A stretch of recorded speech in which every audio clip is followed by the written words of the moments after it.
nuevamente con este live de día domingo. Hoy día, como ya todos saben, vamos a tener a Ulises Araya, crack de la renta fija y tasas de interés.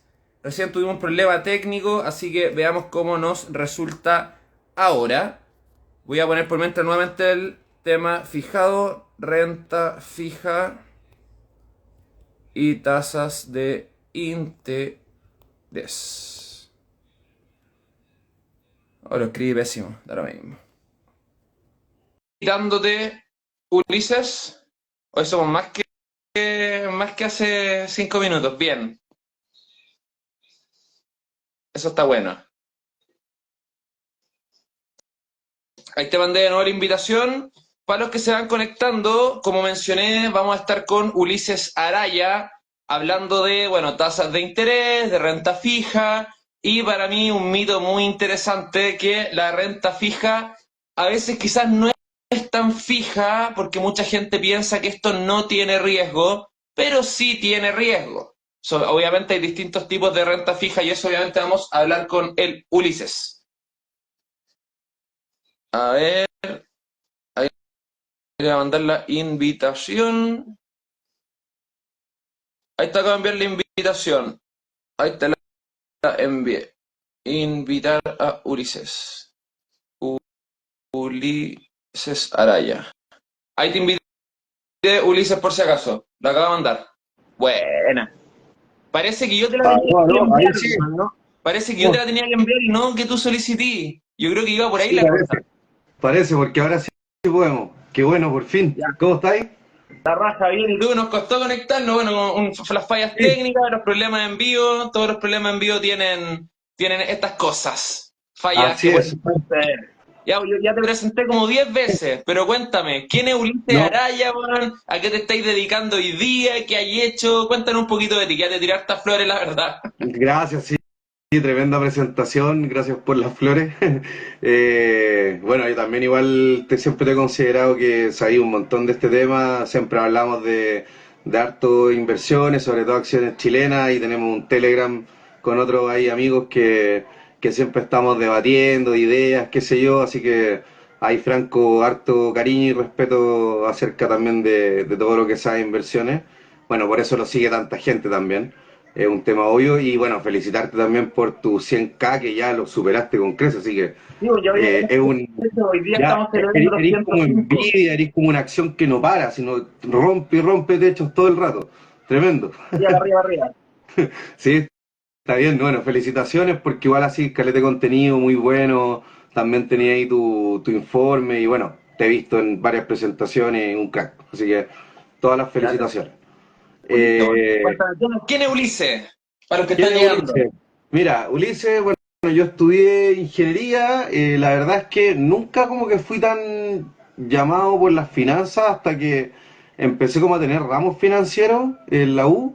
Y ahí como que me empezó a picar un poco el bichito hasta que en uno me hicieron como una competencia de bolsa y la cuestión como que me entró algo que dije, oye, esta cuestión es súper interesante.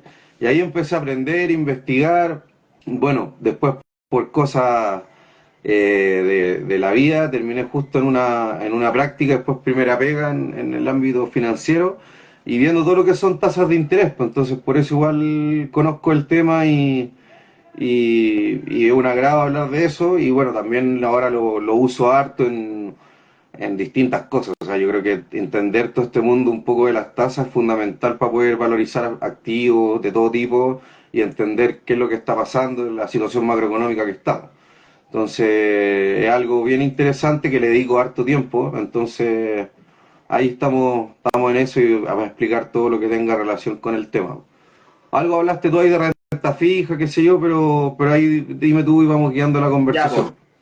Primero mencionar algo que ya tocaste al tiro, así que voy a agarrarme de ahí. Mencionaste que las tasas de interés afectan en la valorización de activos. Esto vendría siendo, para los que no saben, básicamente el precio de la acción, cómo se va moviendo. Y aunque uno no lo crea, la tasa de interés ya, por un lado, está en la renta fija, que es, por ejemplo, un depósito a plazo, bonos de empresas, bonos de Estado, que son un tipo de inversión, pero por otro lado también afectan a las acciones. Sí. Cuando las tasas de interés bajan, las acciones tienden a subir, y cuando las tasas de interés suben, las acciones tienden a bajar. ¿Pero por qué pasa esto? Cuéntanos más o menos cuál es la idea que está detrás. Ya, mira, hay como dos explicaciones, una que es como por teoría de valorización y otra que es más como el mecanismo que pasa en el mercado, así que vamos a explicar un poquito las dos lo más fácil posible. Casi todos los instrumentos de inversión se pueden valorizar por, yo creo, la técnica como más, digamos, antigua de las finanzas, que es el valor presente de los flujos futuros. Suena un poquito enredado esto, pero básicamente, ¿qué es lo que queremos hacer? Queremos estimar los flujos que nos va a generar nuestra inversión en el futuro y posteriormente una venta, y eso traerlo a valor presente, o sea, descontarlo. En términos matemáticos bien fáciles, dividirlo, una suma, pero básicamente es dividirlo por una tasa de interés de descuento. Que eso es más o menos lo que yo creo que cuesta el dinero de acá a lo que estoy haciendo la inversión. Yo sé que esto no es tan fácil, pero lo voy a volver a explicar. O sea, por ejemplo, mira, en algo que se entiende bien fácil en un departamento. Yo sé, por ejemplo, un departamento cuánto lo voy a arrendar este año, más o menos puedo estimar cuánto va a ir aumentando este arriendo en el futuro, o hasta puedo decir que no aumenta. Después cuánto voy a vender el departamento en 5, 10 o en lo que yo quiera. Y estos flujos después traerlos al presente como una tasa de descuento, que puede ser algo ultra complejo con un modelo matemático, o lo voy a poner directamente, ponte tú un 15. Sabes que yo quiero un mínimo un 15. Y lo ponéis así, directo, sin ningún mayor complejo. Y de hecho podemos debatir por qué se puede hacer eso o no, pero ya es como otro tema un poquito más y nos vamos a enredar en temas muy técnicos, creo yo, no sé. Pero básicamente eso. Entonces, eh, cuando estamos haciendo esto, en cualquier tipo de activo, al traer o al dividir por un número más chico cuando las tasas de interés bajan, este valor aumenta y es un tema de matemáticas. O sea, si yo divido por números chicos, el valor aumenta. Si yo divido por números grandes, el valor disminuye. Entonces, el tema matemático que como está dividido esta tasa de descuento, que es más o menos la tasa de mercado, en el fondo afecta en la valoración. Y tal como tú dijiste, o sea, las tasas afectan en valoración de inmuebles, en valoración de acciones, de criptomonedas y de todos los activos, básicamente. Por eso se habla que son como la base de la valoración o de los rendimientos que van a dar los otros tipos de activos. También hay Total. una teoría que ahí es bien conocerla también en las finanzas, que es el KPM, que básicamente te quiere decir que yo a los activos de riesgo, que son los que tienen un poco más riesgo que la deuda, les tengo que pedir una cierta rentabilidad extra por este riesgo que tomo, ¿ya? Y la otra forma de verlo es que básicamente cuando hay mucho riesgo en el mercado, mucha incertidumbre, los activos más riesgosos la gente no los quiere, entonces los vende. Y como estos bajan de precio porque hay mucho flujo vendedor, estos bajan de precio y estos se van a instrumentos más seguros. Porque obviamente si yo veo que está quedando la embarrada, ponte tú un conflicto geopolítico, que hay una guerra monstruosa y veo que está quedando la embarrada en el mundo, obviamente que voy a querer tener activos muy seguros y ahí por ejemplo típico que se van al oro, al dólar, etcétera. Entonces ahí obviamente que todos los instrumentos de riesgo bajan, los instrumentos menos riesgosos suben, digamos por un tema de que la plata se va de un lado para el otro. Entonces eso es como, espero que no haya sido tan enredado, pero eso es más o menos el por qué pasa. Yo, Ahí sí, a lo yo mejor no quería entendí darle por lo alguna menos. explicación más allá. ¿Ah? Ay, y yo no entendí por lo menos, así que bien. No, esperemos hayan Espero, no entendido, sé la si alguien verdad. le... Así que es difícil explicarlo más fácil, la verdad. Es súper, súper, súper difícil, porque al final hablar de flujos futuros traídos al presente, para muchos le hace como ruido, pero al final es saber cuánta utilidad vamos a ganar a futuro y ponerle esta tasa de interés que mencionó el Ulises, que es el riesgo. Porque obviamente cuando uno habla de tasa de interés está hablando de el riesgo de traer plata que no sabemos, por ejemplo, en 3 4 5 años más cuánto vamos a ganar, no tenemos idea. Y eso tampoco lo sabe una Exactamente. empresa. Una empresa cree que puede ganar eso o estima que puede ganar eso. Y esta tasa de interés al final se aplica en base al riesgo. Al final, ¿con cuánto riesgo yo creo más o menos que van a llegar estos flujos? ¡Pum! Ya le pone una tasa. Por eso cuando hablamos de empresas más confiables o más grandes, se ocupa una tasa más chica. Y cuando hablamos de empresas más riesgosas, por ejemplo, startups, que mañana vamos a estar hablando de esto exactamente con Federico Iriberri, ahí se aplican tasas mucho más grandes porque obviamente estamos corriendo un riesgo mayor en una empresa que lleva 2 años en el mercado a una empresa obviamente que ya no sea en un banco como los chilenos, que los bancos chilenos son bien, bien interesantes, la verdad. Aprovecho de mencionar que el video va a quedar grabado, que alguien me lo estaba preguntando, va a quedar subido en Instagram y va a quedar subido en YouTube para que se lo puedan repetir, le vayan poniendo pausa y vean lo que quieran. Aquí había una pregunta bien interesante que, ¿dónde Oye, quedó? Que te estaban Ignacio, preguntando a ti. complementar Dime. también, para complementar, disculpa, que interrumpa un segundito nomás, para complementar y otra forma de entender esto fácil es que también yo en el fondo le pongo una tasa de interés, el tener la plata parada de acá a un tiempo más porque también hay un costo de oportunidad. Oye, Entonces obviamente que si tengo la plata, ponte tú en una startup 5 años, también estoy dejando de tener esa plata para otras inversiones. Ahora, ¿qué es lo que es la gracia ahí? Es que la startup en el fondo tiene un crecimiento mucho mayor que otros activos y me tiene unos potenciales retornos más altos. Y ahí entramos en lo que es riesgo-retorno. Pues mientras más riesgoso, puede haber una mayor rentabilidad, que no es segura, podría haberla, y a menor riesgo y la rentabilidad es más chiquitita. También va ahí para que la gente vaya haciendo como los nexos con otros conceptos que de repente se hablan harto. Eso, oye, dale ahí nomás. agarrándome el tiro de esto, antes de seguir con la pregunta que alguien ya hizo, cuando hablamos de riesgo-retorno, esto se da en todas las inversiones. Por eso siempre cuando me preguntan, Franco, la granja de rendimiento que me da 5% mensual, ¿es riesgoso? Si 5% mensual, estamos hablando de un depósito a plazo, hoy día dan promedio un 0,7. Un portafolio arriesgado en promedio mensual nos puede dar quizá un 1. Estamos hablando Sí, de un 5% mensual por meter la plata en algo y que me lo van a devolver mes a mes, obviamente es súper, hiper riesgoso. Y por eso hay tanta estafa, por eso, porque la gente obviamente cae, y gran parte de estas cosas son estafas. Nadie nos puede asegurar un 5% mensual. Es imposible. Y el que me asegure un 5% mensual le paso toda mi plata y lo voy a buscar después a la casa si pasa algo. Pero 5% mensual es mucho, mucho y la mayoría son estafas por lo mismo. Y acá sí, partimos pues. con la primera preguntita, que algo bien interesante, más que el fondo de Singular que acá preguntan, que no sé si lo cacháis, el fondo corta duración de Singular, pero básicamente es un fondo corta duración como cualquier otro, que vendría siendo un money market. Al final, ¿qué opinas de los money market? ¿Qué opinas de los fondos corta duración? Que todos los bancos tienen esto. No es solo que Singular tiene, bueno, que es una administradora, pero todos los bancos, corredoras, está Fintual, Rational, todos tienen estos fondos de corta duración o money market. Al final depende, obviamente, va cambiando el nombre, pero todo es lo mismo. ¿Tú qué opinas de estos fondos? ¿Qué opino? Me encanta. Mira, te voy a explicar un poquito más, pero yo, por ejemplo, yo ocupo los fondos Money Market de dos formas, básicamente. La primera es como persona, que ahí tengo como mi fondo más de emergencia, no completo, pero tengo una parte de ahorros como de emergencia. ¿Por qué? Porque son fondos bien seguros, que básicamente mi plata no va a tener una volatilidad tan alta. O sea, ¿a qué me voy? Si tengo 100 lucas, no va a estar un día en 100, otro día en 90, otro día en 120, otro día en 95, otro día en 80 y otro día en 150. Va a ir aumentando a lo mejor 100, 101, 101 y 500, 100, así muy paulatinamente, pero de una forma sin tanta volatilidad o casi nada.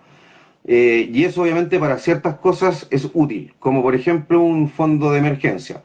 Ahora también, por ejemplo, a nivel empresa, también se ocupan los fondos money market para gestionar la caja. Entonces muchas veces yo tengo caja para poder pagar sueldo o para, por ejemplo, hacer otras inversiones o para distintos objetivos que tenga en la empresa. Y también esa caja es importante que no se vaya desvalorizando porque a lo mejor la puedo tener 1, 2 meses, 3 meses y si viene, obviamente ahora la inflación viene bajando, entonces cuando la inflación es muy baja, a lo mejor hasta como que uno dice no es tan necesario.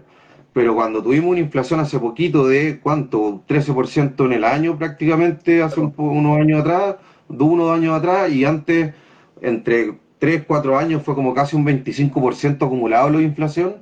Entonces ahí obviamente que uno dice, oye, no puedo estar como perdiendo poder adquisitivo por el dinero que tengo parado, porque tengo que tenerlo seguro por otras cosas, en el fondo por compromiso. Entonces creo que es muy bueno tener fondos Money Market. Ahora, no voy a tener toda mi plata en Money Market, por supuesto que no. No es una inversión para mí y es como una mantención de caja. O tener un fondo de emergencia, que básicamente es tener caja rápida por emergencias, como dice el nombre. Pero creo que son muy útiles para cualquier inversor, para cualquier persona y empresa. De hecho, creo que las empresas lo deberían usar mucho más a veces. Sí, no, las empresas lo ocupan harto. Yo, bueno, yo opino lo mismo que el Ulises. Final, yo tengo mi fondo de emergencia, eso sí, yo lo tengo repartido en dos partes. Por un lado, un money market, que obviamente es lo mejor para tenerlo, pero también lo tengo en estos fondos de factoring, porque para mí un fondo de factoring es similar en riesgo a un money market, obviamente si está 1000 veces diversificado. No sé si tiene 1000 facturas, 2000 facturas, el riesgo para mí es casi cero y lo reemplazo como money market. Pero obviamente esto no es recomendación porque hay que entender que el factoring tiene un poquito más de riesgo, pero yo Sí, trato de separar al final en dos partes mi fondo de emergencia. Y obviamente el fondo de emergencia no solo para emergencias y el money market no ocuparlo solo para fondo de emergencia. Al final el money market también nos sirve para lo que mencionaba Ulises de cuando estamos buscando una oportunidad y estamos en proceso de búsqueda, la plata no puede estar para en la cuenta corriente ni nada por el estilo y lo mejor es dejarlo en un money market. Hoy día existen ETF también, no solo fondos mutuos money market, ETF money market, y eso se pueden comprar y vender el mismo día. Y eso al final nos da sí. más liquidez todavía, obviamente un poquito menos de rentabilidad, porque mientras más liquidez tenemos, obviamente van rentando un poquito menos, pero es súper interesante. Y acá, don Jonathan Ramírez nos pregunta, ¿qué opinan los cracks de la cuenta de Mercado Pago? Dice tener rendimiento del 8% anual, y yo voy a partir acá, que ya he mencionado esto, un 8% anual es un 0,67 aprox mensual. Entendamos que Fintual, el fondo Money Market, en el último mes rentó 0,8, incluso más que depósito a plazo. Y varios Money Market han rentado sobre 0,7 en los últimos meses, que más que la cuenta de Mercado Pago. Y para mí, por lo menos, y por las opiniones que he leído, es cosa de poner en Google Mercado Pago, ir a ver en la notita que tienen, y tienen un 1,1 de 5. Aquí estoy agregando, para mí, por lo menos, una inversión, un riesgo operacional, que no me interesa tenerlo por ser quizás Mercado Pago una plataforma más nueva, por ende tiene más problemas, pero yo quiero evitar problemas si estoy hablando de un fondo money market o un fondo que no puedo perder plata o no me la pueden retener en caso de. Y gran parte de los problemas que mencionaban eran que estaban reteniendo plata. Así que yo no me arriesgaría con Mercado Pago, pese a que un 8% se ve interesante, pero un depósito a plazo, un fondo money market, en cualquier parte está dando más que ese 8% anual. Así yo lo descartaría. No Sí. sé si tú lo has visto, Ulises. Mira, no lo he visto mucho, pero claramente igual comparto lo que tú decías. O sea, creo que si tenía un money market no es como para tener rentabilidad, sino que para tener otro tipo de atributos, como tú dices, liquidez, seguridad, etcétera. Lo otro es que también es interesante más que también si es bueno o malo, para poder comparar también la rentabilidad, porque muchas veces dicen, oye, está dando un 8, igual es harto. O sea, si a mí me dijera una inversión que da un 8, igual no es malo. O sea, igual pongo plata, si la veo buena. Pero Igual. el tema es que, o sea, claro, si la inversión de un 8 para arriba y si tiene poquito riesgo, yo creo que es interesante analizarlo por lo menos. No voy a llegar y poner toda mi plata, pero a lo mejor algo sí podría ser. Pero yo creo que esto hay que analizarlo por el factor que es de la tasa del Banco Central hoy en día. Entonces, por eso mismo también los depósitos a plazo rindieron mucho hace un tiempo atrás, los money market también rindieron mucho, y también, por ejemplo, hay otras cuentas como, y no es por hacer propaganda, nadie me paga, pero por ejemplo la cuenta más de consorcio, creo que tiene la renta diaria de Scotch, o sea, hay varias, hay unas con más, con menos, con atributos, con digamos, cosas pro y contra, pero yo creo que es positivo tener, digamos, siempre este tipo de instrumentos. Alguien preguntó para, sí, Banco Vice, preguntaron ahí yo tengo un fondo money market de ellos, el Tesorería, así que no es malo, no sé si es el mejor, pero justo está en la plataforma que yo uso, lo encuentro bueno, así que por lo menos no me han dado bien. Y lo otro dijeron cuánto hay que tener en un fondo de emergencia. Yo creo que eso es bien personal. Yo creo que depende mucho si tenía un trabajo fijo o un trabajo como con sueldos más variables. Eso también es importante, pues si tienes un trabajo fijo, obviamente tenés ingresos más estables y eso te puede permitir a lo mejor no tener un fondo tan importante.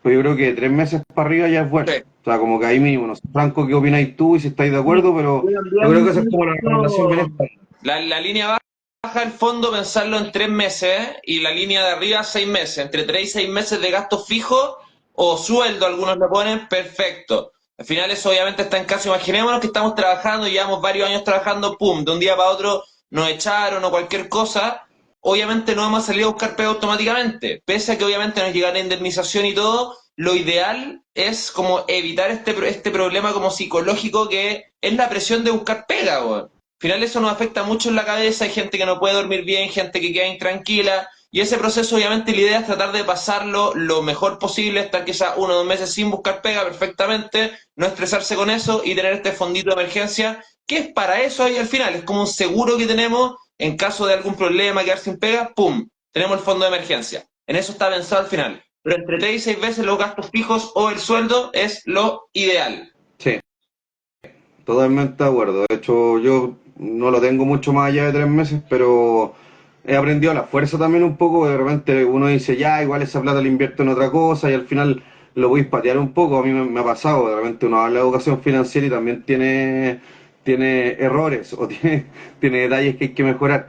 Y el fondo de emergencia lo aprendí un poquito a la fuerza porque de repente te pasan cosas inesperadas. Puede ser cosas de salud, algo al auto, justo no teníais seguro. Anda a saber qué cosas pueden pasar para adelante en la vida. Y siempre es bueno tener un poquito de ahorro, porque si no, de repente tenéis que entrar a usar crédito, tarjeta, y ahí empezar como un poco el espiral del endeudamiento, lo que justo estaba hablando ayer, que muy, muy bueno en live y muy real. Entonces hay que tener cuidado con eso, porque de repente un descuido súper, digamos, leve o de repente inocente, que uno de repente dice, ya, ahora me voy a gastar un poco más de lucas, o ya me puedo, por ejemplo, gastar este fondo para irme de vacaciones, que es súper tentador, y al final igual termina ahí después entrando en problemas financieros que hay veces que hay gente que gana plata y le cuesta poquito tapar los hoyos, pero hay otra gente que le cuesta más, pues entonces ahí uno tiene que ver ahí en el fondo que cómo maneja la plata, pero lo ideal es que sea lo más responsable posible y no entren en espirales de deuda que justamente tiene que ver con la renta fija, así que para no desviarnos del tema. No, es total, total eso. Y hablando de eso mismo, de lo imprevisto, yo creo que, por ejemplo, un seguro de salud es base en temas financieros.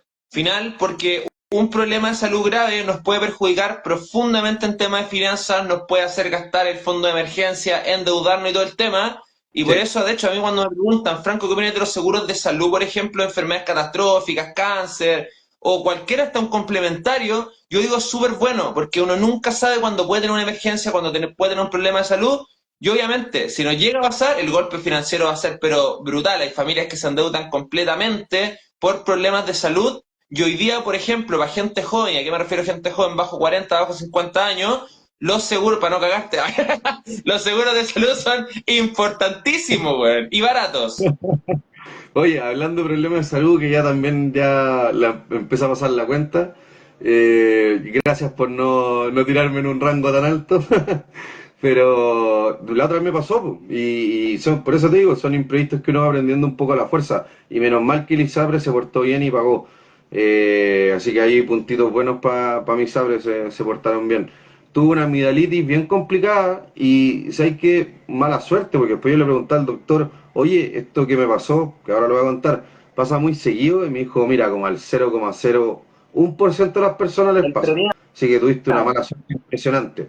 ¿Y qué es lo que me pasó? Que tenía una amigdalitis y obviamente tú se te infecta la amígdala con pus y una parte como que no se pudo drenar bien y se empezó a formar una pelota y tuvieron que drenarme. Y cacha que yo empecé a sentirme ya con la garganta muy complicado, me fui como al centro como más cercano que había, como, oye, me está doliendo mucho, me dijeron, oye, ándate al hospital al tiro, esta cuestión es drenaje, y yo como, ¿qué? Oye, te van a tener que meter una cuestión y sacarte eso de ahí. Y al final No, estuve hospitalizado 2 días, de la nada, llegué sin nada, llegué en el auto, quedé hospitalizado, me tuvieron que llevar de todo, y menos mal que se portaron bien y me pagó la Lisabre, pues, y algo que yo jamás me iba a imaginar que me iba a pasar. Yo dije, oh, ya, una amigdalitis, fui al doctor, me tomé los antibióticos, qué sé yo, pero bueno, mala suerte, cosas de la vida, anda a saber qué fue, pero el tema es que no salió carísimo, pero tampoco es barato, y créeme que si es que no hubiera pagado el ISAPRE me hubiera complicado harto, así que ahí es importante el tema no, los de temas tener de salud. seguro, ISAPRE o distintas alternativas, pero la idea es que en el fondo no estén descubiertos en caso de eventualidades que uno nunca sabe cuándo pasan. No, terrible, terrible. A mí me da miedo el tema de salud, de hecho, por eso contratamos el seguro de salud, porque al final uno nunca sabe, weón. Eso mismo nos puede pasar o vais caminando en la calle, te torciste la pata o pisaste mal, cagaste. A mí me pasó eso después de un matrimonio, agarré un weón en el aire, me puse a saltar cosas que uno hace en la vida normal y pisé mal, pum, urgencia el otro día, Sí, weón. Al final no, tenía ahí no, un 15, menos mal no fue mayor, pero me dolía caleta y tuve una semana de reposo y todo. pero perfectamente podría ser peor, podría haber pisado peor aún, o hubiese podido romper la pata o cualquier cosa, y uno nunca sabe. Ya, volviendo entonces al tema, acá nos preguntan, ETF Money Market, ¿como cuál? El que mencionaron recién, el de Singular, es un ETF, el Sí, de bueno, corta duración es ETF de Singular, y el otro ETF también de bonos es de bonos corporativos también de Singular, por si sí, acaso. po. Mira, y a lo mejor como para explicar un poquito, para que vayamos con el tema del live, justamente con lo que estabas hablando. Pues Singular tiene dos ETF, uno de duración de corto plazo, dijiste, y uno de más largo plazo. Entonces ahí básicamente lo que tiene, para que la gente entienda, es en el fondo la deuda de cuánto plazo es a futuro. Entonces la deuda de corto plazo, generalmente es deuda a menos de 90 días o un año, y la deuda de largo plazo ya son plazos mayores. Por ejemplo, un bono, una empresa, 5 años, un crédito hipotecario, una deuda de largo plazo, y un crédito consumo, ponte tú, de 6 meses, puede ser una deuda de corto plazo, o otros instrumentos financieros que hay de repente para financiamientos de banco, empresas, etcétera. Entonces, generalmente la deuda de corto plazo es un poquito más segura, porque tiene menor duración, que se le llama, que es un aspecto técnico de la renta fija, pero tiene que ver con las tasas de mercado. Y la otra deuda, digamos, tiene como una duración más alta o tiene plazos más largos de pago. Entonces ahí está más expuesta a las tasas de interés, básicamente. Ese es un tema importante. Y un poco lo que pasaba, po. Ahí Franco, después si queréis complementar, cuando los fondos tienen duraciones muy largas, los fondos de deuda, y las tasas de interés bajan, estos suben, pero si al revés, estos bajan. Ahora, como las tasas deberían ir bajando en el largo plazo, es muy probable que estos fondos de más duración les vaya bien. Pero generalmente cuando queremos más seguridad en la renta fija o queremos menos exposición a las tasas de mercado, que se le llama, nos vamos a fondos de corta duración. Y por eso los money market son máximo 90 días, o sea, la duración es súper, súper cortita. Y por eso el Franco decía que se parecen a las facturas. Básicamente la factura tiene menos liquidez y por eso tiene un poquito más de rentabilidad, pero son instrumentos muy similares, de 30, 60, 90 días. Total, total. Y aquí aprovecho de preguntar una cosita que creo que todavía no tocamos. La renta fija. Cuando uno habla de renta fija, la gente tiende a relacionarlo con seguridad, con retorno seguro, con no perder plata. Pero esto no es tan así cuando uno habla un poquito más allá de la renta fija. Porque, por ejemplo, si hubiésemos invertido en bonos de Enjoy o bonos de la TAM cuando quebró, o bonos de la Polar, o bonos en Argentina, o bonos de empresas más riesgosas, probablemente hubiésemos perdido plata cuando hablamos de renta fija. Y muchas veces me dice la gente como, hola Franco, quiero invertir en renta fija, como quiero rentar tanto. Y digo, oye, ojo, ojo, la renta fija tiene distintos plazos, que es lo que mencionaba, la duración, corta duración, larga duración, y ahí puede incluir riesgo. El fondo E, por ejemplo, el AFP, es renta fija de muy largo plazo. Y vimos que se hizo mierda cuando subieron las tasas. Bajó como 10% en un periodo muy corto, después recuperó y terminó obviamente positivo el año pasado, pero en un periodo cuando las tasas más de largo plazo subieron mucho, este fondo bajó mucho y toda la renta fija de largo plazo obviamente pierde valor al subir las tasas. Después se recuperó y otro tema como lo menciono, pero hay riesgo. Al final como que hay que tener en cuenta eso. Hay riesgo, hay renta fija más riesgosa, hay renta fija menos riesgosa. Obviamente, como mencionamos también, la renta fija más riesgosa es más rentable. Obviamente, invertir en deuda de Enjoy probablemente nos va a dar mucha mayor rentabilidad que invertir en renta fija del Banco de Chile, po. Sí. Vamos a rentar quizás un montón. Una vez me acuerdo de los bonos de la TAM, no me acuerdo cuánto estaban rentando, pero era un montón y había una empresa chilena que estaba rentando como el 70 al 80, lo hablamos en el live anterior que hicimos juntos, weón. No me acuerdo qué empresa era, Sí. era Guacolda puede ser, ¿o no?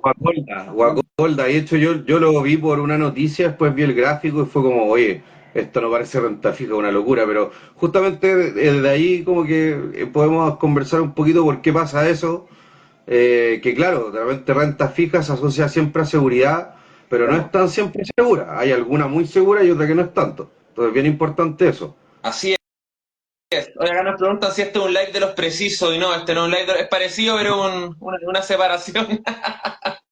Aquí No, no. preguntan. Oye, no, si los precisos que el problema es que es muy difícil unir a tanta gente que tiene actividades tan distintas, entonces por eso no hemos podido juntar. Pero ahora estamos celebrando al Franco por su superación de los 100K en seguidores de Instagram, así que estamos acá celebrando a Franco. Así es. Oye, acá nos preguntan, que esto ya lo mencionamos por Ah, encima, siento yo, pero ¿cuál pero es la disculpa, diferencia? ¿Qué hay cosa? una cosita que quería responder que una persona preguntó que es bien simple y creo que hay harta gente que puede quedar con esa duda. Que hablábamos del tema de la liquidez. Hay un tema, hay algo que se llama riesgo de liquidez, que básicamente es cuánto me demoro yo en vender un activo sin castigar mucho su precio. Ya, esa es como la definición así como un poco técnica. Pero es como, oye, por ejemplo, un departamento, si yo lo quiero salir a vender mañana, voy a tener que bajarlo mucho para que alguien me diga, hoy te lo compro al tiro, ¿ya? Si lo quiero vender, lo más probable es que lo tenga, sobre todo en momentos como ahora, que está un poco frenado, pero aunque estuviéramos en tiempos normales, por lo menos lo va a tener que tener 1, 2, 3 meses antes que me llegue una promesa, digamos, de compra. Una acción, yo aprieto un clic y si es que está en líquida, la vendo al tiro. Y puedo vender una cantidad muy grande de acciones. Entonces eso se refiere con liquidez. Y generalmente cuando los instrumentos tienen más liquidez tienden a tener menos rentabilidad y cuando tienen menos liquidez tienden a tener un poco menos, más de rentabilidad. Hay un tema bien interesante que de hecho justo está metido con la FP que tiene que ver con eso, que se llaman los activos alternativos, por si te interesa estudiar, no estamos hablando de eso acá, así que no nos vamos a desviar tanto, pero justamente esos activos tienen que ver que rentan un poquito más, pero sacrificas esta liquidez, no puedes ir a venderlo al tiro y te los tenés que aguantar por un par de años. De hecho, las startups están ahí y van a hablar mañana de eso con un crack que hay el CEO de Brota, así que ahí van a tener harto para hablar de eso con una persona que sabe un montón. Total. Ya, aquí preguntan algo que habíamos mencionado, la diferencia entre un money market y un depósito a plazo, y tiene que ver con lo que justo dijo Ulises, la liquidez. Un fondo Sí, money market nos ofrece liquidez entre 24 y 48 horas hábiles, mientras que un depósito a plazo no nos ofrece esta liquidez, porque obviamente pactamos por 30, 60, 90, un año, y hay que dejar la plata al final durante ese año si queremos ganar la rentabilidad. Pero la única diferencia que hay es que el money market nos ofrece la liquidez al final para poder retirar cuando queramos. sí, Es un pues fondo mutuo de depósito a plazo. Eso es, al final. Money exactamente, Market es un fondo mutuo de depósito. exactamente, son muchos depósitos, entonces como tienes todos los días vencimiento, vais teniendo todos los días liquidez para entregarle a la gente que la va necesitando. Ese es un poco el concepto. Y claro, pues en el fondo si yo tengo que necesito la plata del depósito, hay bancos que te la pasan, hay otros que no, y cuando te la pasan ya no perdiste la rentabilidad, pues, o sea, te pasan el capital y punto. Aunque lo hayas tenido un tiempo, perdiste. Entonces ahí tienes también ese problema. Por eso a mí los depósitos a plazo me gustan, pero no me gustan como un instrumento para un fondo de emergencia. Por ejemplo, ¿por qué ahí necesito la liquidez al tiro? O sea, si tengo una emergencia necesito la plata. No necesito la plata en un mes más ni cuando venza. Y justamente lo que sea el franco, pues en 1 o 2 días ya tengo las lucas. Hoy algo importante que a lo mejor sería interesante y ir respondiendo como preguntas que han hecho, que va como todo de la mano, es lo que justamente habláis de renta fija. Pues. ¿Por qué tiene este nombre? Y es interesante como explicar un poquito la historia del nombre, de por qué se llama renta fija, y que no tiene que ver tanto con un tema de menos riesgo, entendiendo el riesgo como la variación del precio. O sea, si lo entendemos así, el riesgo es como la forma más estándar, más que tiene que ver con otras cosas. Y justamente la renta fija es porque cuando yo tengo una deuda o hay un contrato de deuda, lo que va a pagar el que contrajo la deuda o el que se endeudó, el que tiene que ir pagando todos los meses, está más o menos definido. O sea, por ejemplo, yo vi un crédito hipotecario de consumo y yo sé cuántas UF tengo que pagar mes a mes. Obviamente la UF ahí me varía, pero yo sé cuántas UF tengo que pagar. O sea, si lo veo en UFs, para verlo, si hay inflación o no hay inflación, esto me va a afectar, pero en UF yo ya lo sé. Entonces, lo que va a recibir la otra parte, que es la parte que me prestó la plata, ellos ya saben cuánto reciben. Y el cupón de esa deuda que se le llama, que es como por ejemplo el dividendo mensual, eso para el banco es un cupón que le entra de lo que te prestó de plata, es fijo, en el sentido que saben cuánto van a recibir. Por eso se llama renta fija. Porque yo sé, o sea, yo por ejemplo, al Franco, el Franco me dice, necesito plata, dale Franco, te presto 10 millones con una tasa del 5% en el año. Y me lo pagáis 2 veces al año. Entonces yo sé que Franco me va a tener que pagar un 2,5 y un 2,5 dentro del año, 2 veces, ahí tenemos que definir cuándo, del capital de 10 millones. Entonces yo ya sé cuánto recibo. Ahora, otro tema que vamos a explicar acá, y que con el mismo ejemplo de si Franco me pide plata a mí, es que yo tengo que ver cuál es el riesgo de crédito que tiene Franco, y eso es lo que nos evalúan muchas veces los bancos, cuando nos piden ponte tu papeles, pagarnos créditos, etcétera. eh, Básicamente eso es lo que nos hacen, evalúan nuestro riesgo de crédito. Y ahí yo básicamente tengo que decir, oye, Franco me tiene que pagar, ponte tú, 300 lucas mensuales. ¿Cuánta plata gana Franco? ¿Cuánta plata más o menos gasta Franco? Y si realmente él me podría pagar esa plata o no me la va a poder pagar a futuro. Y ese es el riesgo de crédito que yo le veo a Franco. Y todos tenemos un cierto riesgo de crédito según cómo paguemos nuestras deudas. Si somos buenos pagadores, vamos a tener un buen riesgo de crédito y generalmente no, hasta los bancos te llaman para prestarte plata. Pero si en el fondo eres un mal pagador, el banco va a decir, oye, este gallo es un cacho, no paga nunca, no, mejor no le presto. Mejor voy por un cliente que a lo mejor no sea tan complicado. Y cuando las condiciones financieras no andan muy bien, que es justo lo que ha pasado ahora último, los bancos se ponen un poquito más pesados para prestar plata. Entonces te exigen más.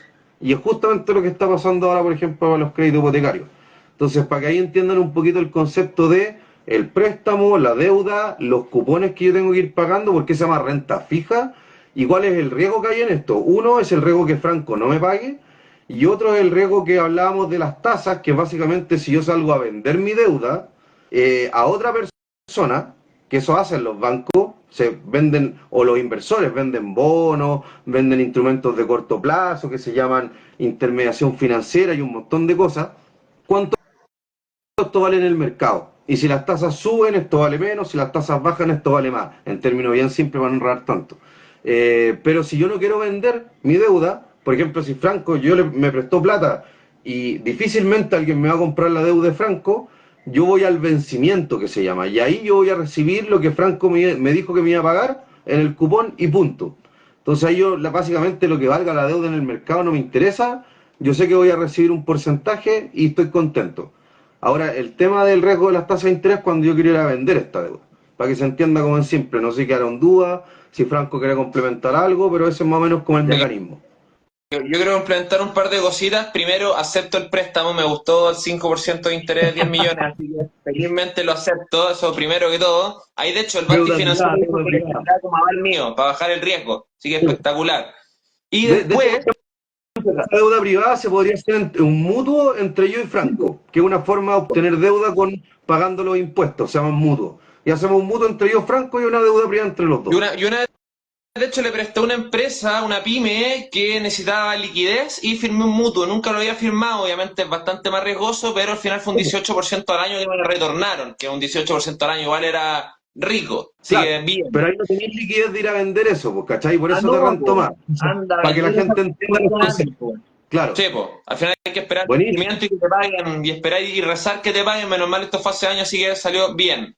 Y lo otro, buenísimo. que muchas veces la gente pregunta por qué a distintas personas nos dan distintas tasas de interés, y era por lo que mencionaba Ulises. A veces a mí me preguntan, Franco, ¿cuáles los bancos con la tasa hipotecaria o crédito de consumo más bajo? Y siempre va a depender de nuestro perfil, porque hay personas más riesgosas y menos riesgosas. Hay a quienes los llaman para ofrecerles créditos con tasa baja y hay a quienes no les quieren prestar plata porque son personas muy riesgosas o con sueldos o que no tienen sueldo o sueldos que un mes son mucho y otros mes poco. Eso obviamente va generando más riesgo y más riesgo más tasa de interés. Si ustedes le van a prestar a un amigo que saben que no tiene pega, no sé, y se gasta la plata en droga, pues, ¿cuál es la tasa de interés que van a ocupar esa persona versus el otro amigo que tiene pega estable hace 10 años y gana sueldito y le van aumentando todos los años y va aumentando de cargo? Al final, obviamente son dos personas con riesgos distintos que si es que le prestamos plata le vamos a cobrar tasas totalmente distintas. Al final eso es un Claro. poquito parte de... Y aquí tenemos una pregunta nueva. Algunos fondos de facturas, aparte del de Win, que yo menciono uno mucho, yo invierto en ese que es UIN, que se llama Win. Y sí, hay fondos de facturas de BTG, de la Reinvial, de Toesca. Hay un fondo del Cumplo con DBA, si no me equivoco. Hay un Oye, Franco, montón de disculpa, ¿cuál es fondos el de que facturas. dijiste? ¿Cuál es el que dijiste el primero? Eh, el de BTG y la Reinvial, ¿o No, no? no, el Winky, ¿cómo Win. era ese que no te había O sea, escuchado? N se llama Win, es un fondo de una EGF que se llama Sigma. Ahí yo tengo mis luquitas de factoring, es una EGF que nació hace como 6 meses más o menos. Y Ya, bueno, me gustó, era una aplicación de celular, en su momento me contactaron para que los conozca, conocí al equipo y todo, me gustó harto. obviamente está regulada por la CMF como toda AGF, y dije, está buena esta cosa, muy fácil de invertir, pero si uno no confía en el WIN, que puede ser totalmente válido, a mí ya me da la confianza que esté regulado por la CMF, tenemos 1000 opciones como ETG, la Reinvial, Toesca, el de Cumplo, son varias opciones, pero a mí, por ejemplo, el de BTG y la Reinvial me causaron un poquito de ruido porque se comieron un par de facturas falsas de Factop, así que yo menos mal no me metí ahí porque al final quizás no tienen tantos filtros y como son tan grandes y tienen que manejar tantos fondos, invierten a todo lo que aparezca, todo lo que aparezca, todo lo que aparezca. Pero estas más chiquititas tienen que hacer un filtro porque les llega tan poquita plata comparativamente que tratan de meter a las mejores facturas posibles para obviamente competirle a los grandes y rentar más.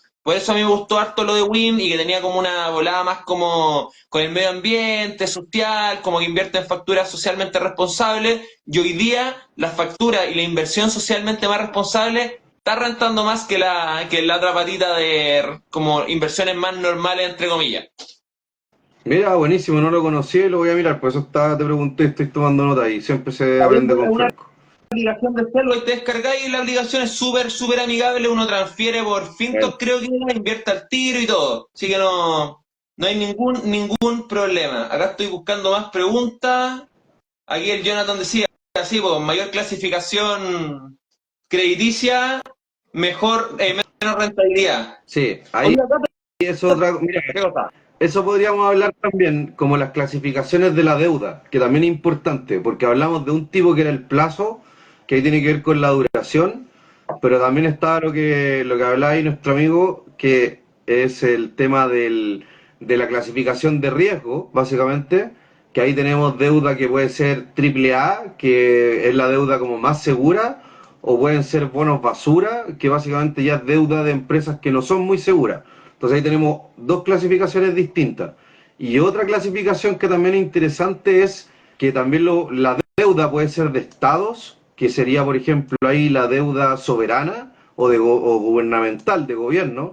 Está la deuda corporativa, que son empresas no bancos, y está la deuda bancaria, que también a veces la corporativa se une con la bancaria, pero también en Chile generalmente se habla de la deuda también bancaria, que es que también en el fondo tiene un poquito más de liquidez generalmente que la corporativa, que es netamente de bancos. Y los bancos obviamente que tienen financiamientos de corto, largo plazo, porque ahí por ejemplo para que entiendan un poco lo que pasó con la AFP y los créditos hipotecarios, la AFP como invierten en largo plazo, que justamente lo que decía el Franco, el fondo E tiene deudas de largo plazo, le presta a los bancos para el largo plazo, los bancos lo toman, miden el riesgo de las personas y prestan esta plata. Es como el mayorista al minorista. Y eso pasa, ponte tú, con cualquier producto, con la naranja. Hay un mayorista que le vende a los minoristas y el minorista le vende a los demás. Y de hecho, entre medio muchas veces hay facturas y hay riesgo. Así que ahí está como bien metido el tema de que estamos hablando del factoring y todo eso. Pero básicamente son como las clasificaciones de que hay de la deuda y también es importante entenderla.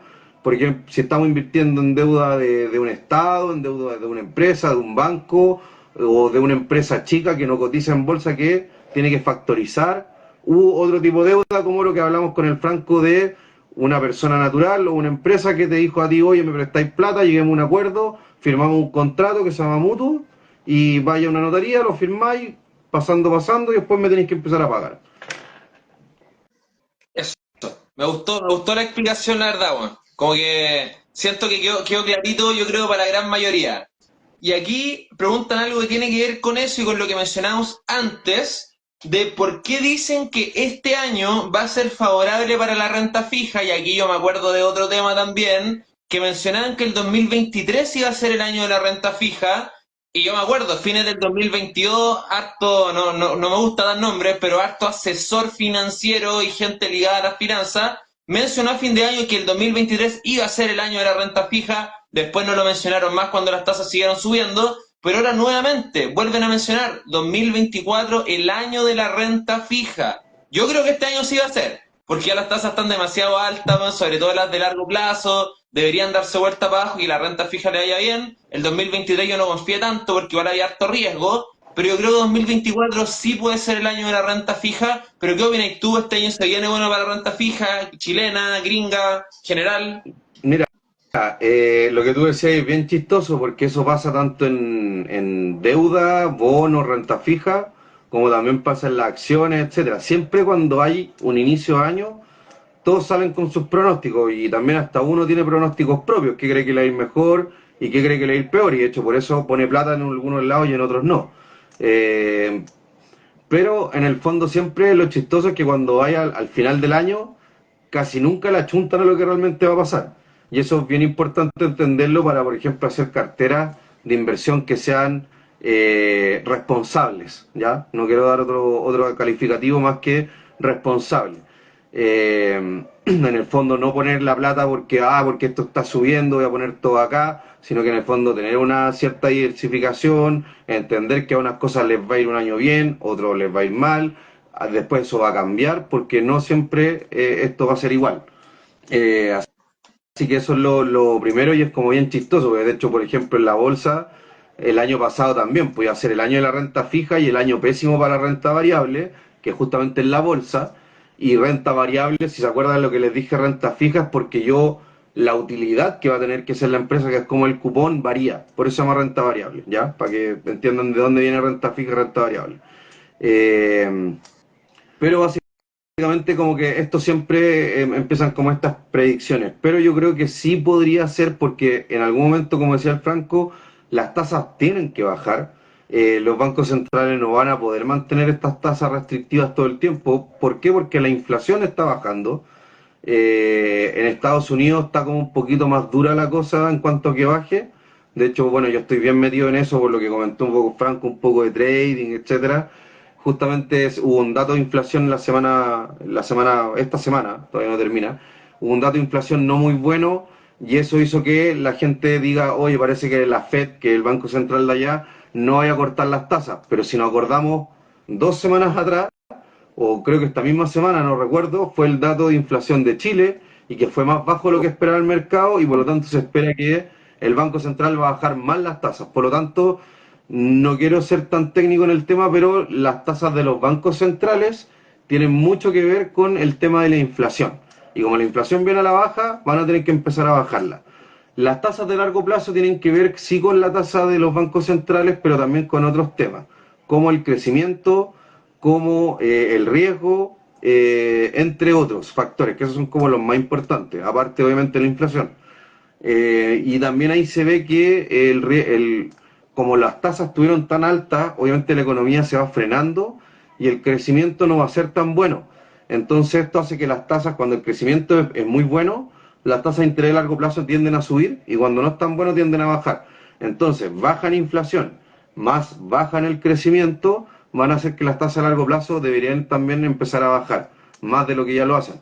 Ahora, claro, todos decían que esto iba a pasar el 2023, no pasó tan así, al último igual bajó harto, pero no fue tanto como pensaban, y muy probable que sea este año, pero no sé, pues de repente de hecho hay un conflicto ahora en Medio Oriente que está medio complicado, ahí tienen el Mar Rojo medio cerrado, eso hace que, y acá nos vamos a poner en tema más de trading, ponte tú que se ven en esto cuando uno hace inversiones especulativas, ponte tú, ahora van a cerrar el mar, tienen cerrados ciertos recorridos, hace que aumenten las tarifas de contenedores, también dicen que está aumentando por especulación de posibles conflictos del petróleo, eso hace que aumenten los costos de transporte, eso hace que aumenten muchos productos y puede que retome la inflación. Entonces ahí empieza a mover el mercado y empieza a ajustar expectativas y se mueve para todos lados.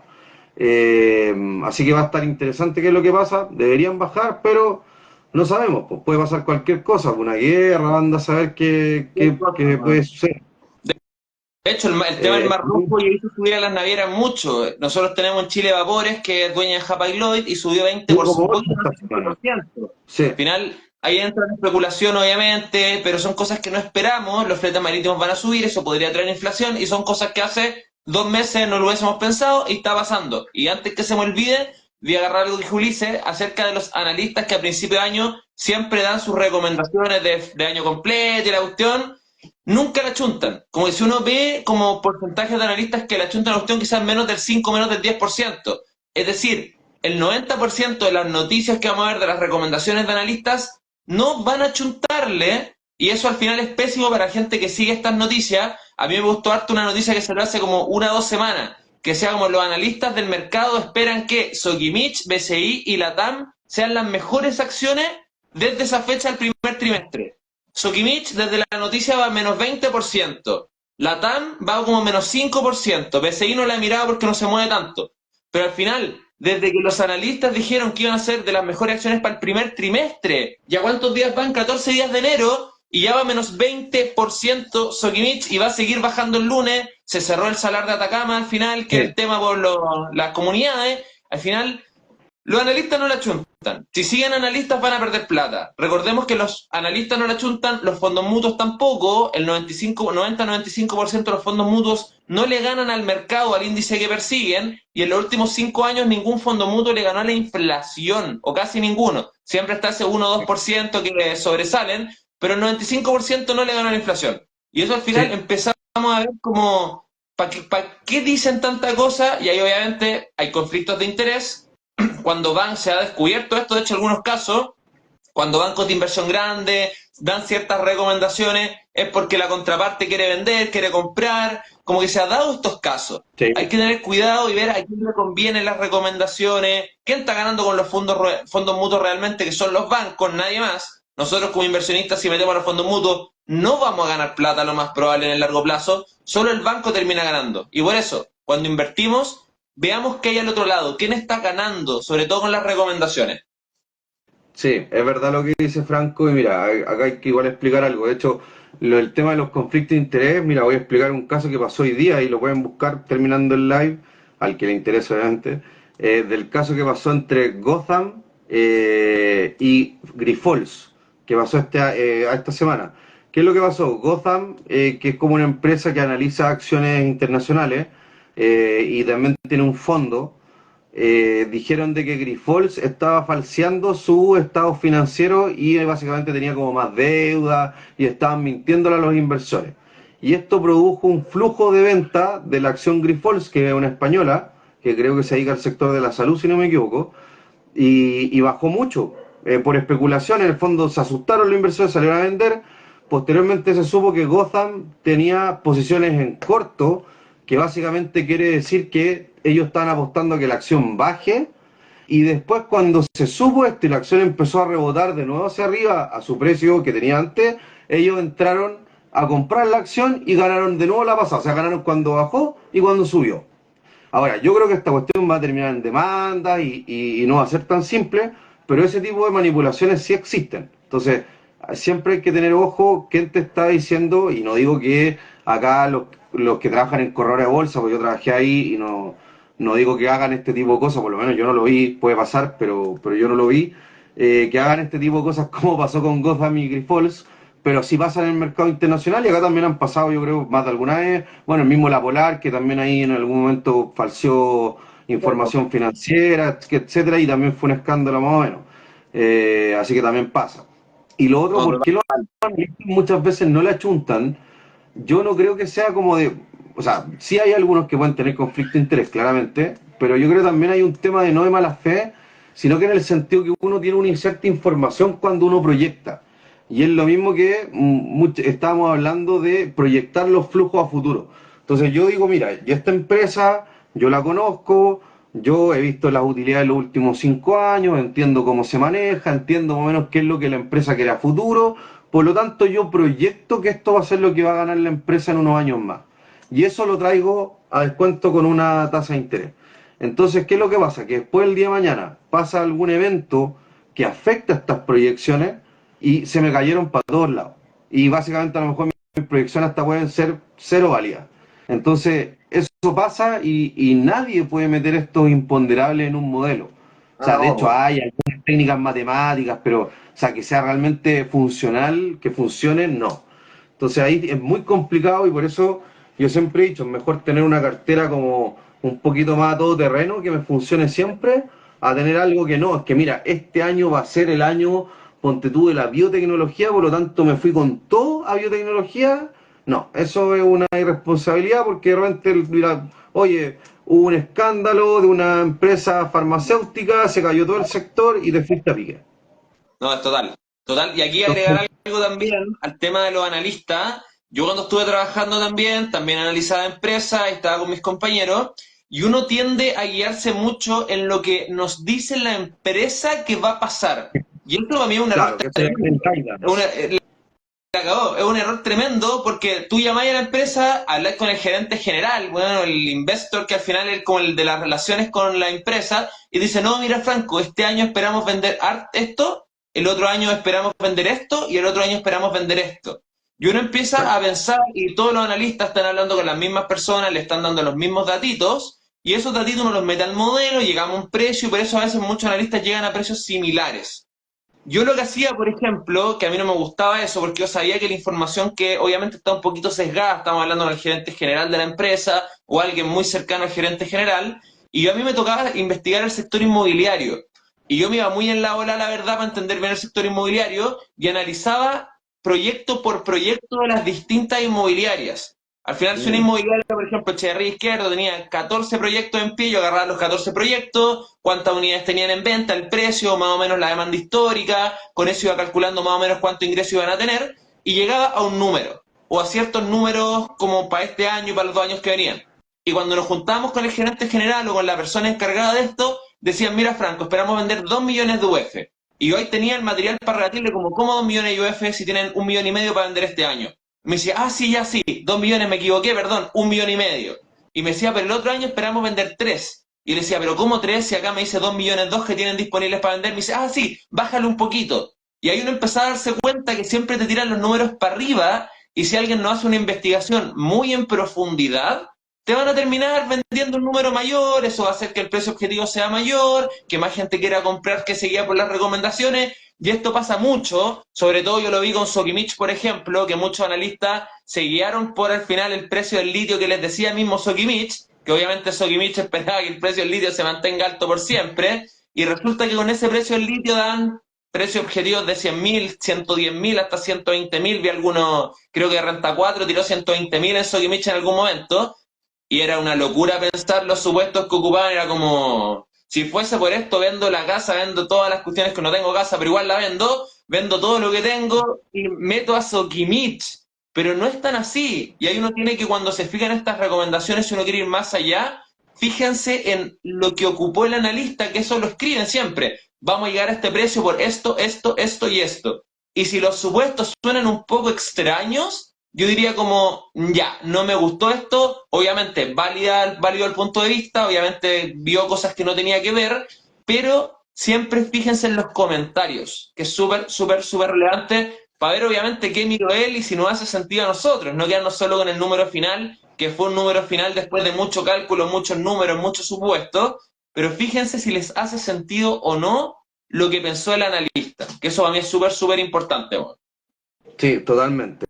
Totalmente de acuerdo y eso es lo difícil de hacer la pega, po. Que en el fondo hay que, como tú decías, por ejemplo, tú estabas hablando de una inmobiliaria y te ibas a desgranar lo micro, la información micro de la empresa y en el fondo, claro, no te calzaban los números, pero eso es un trabajo que pocos lo hacen, es un trabajo que requiere un costo de tiempo, por ejemplo, una persona que no trabaja en el tema y que esto lo hace como un ingreso secundario, un ingreso pasivo, pensando en su jubilación, en lo que sea. Y ese es un poco el tema de la complejidad de tener, digamos, una cartera propia. Aparte que cuando uno tiene una cartera también, por ejemplo, tiene que ir revisando las estimaciones si se van cumpliendo trimestre a trimestre o año a año, etcétera. Entonces también tiene un trabajo detrás. Así que ese es un poco el pro y los contras de invertir uno mismo en empresa o invertir a través de fondos. Si son fondos, que sean lo más barato. Eso.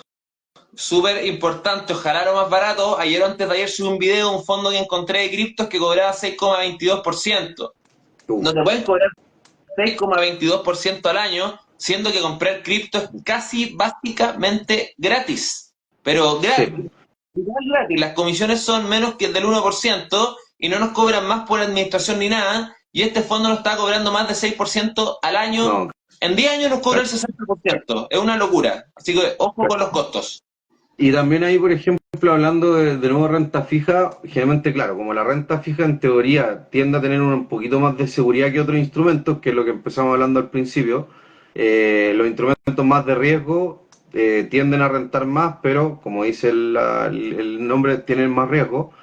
Entonces, si por ejemplo nosotros invertimos en renta fija a través de fondos, como vamos a tener una rentabilidad potencial menor que en una cripto, en una acción o en un fondo de criptos o de acciones, o a lo mejor de otro instrumento, tenemos que fijarnos que las comisiones generalmente con mayor razón no sean altas.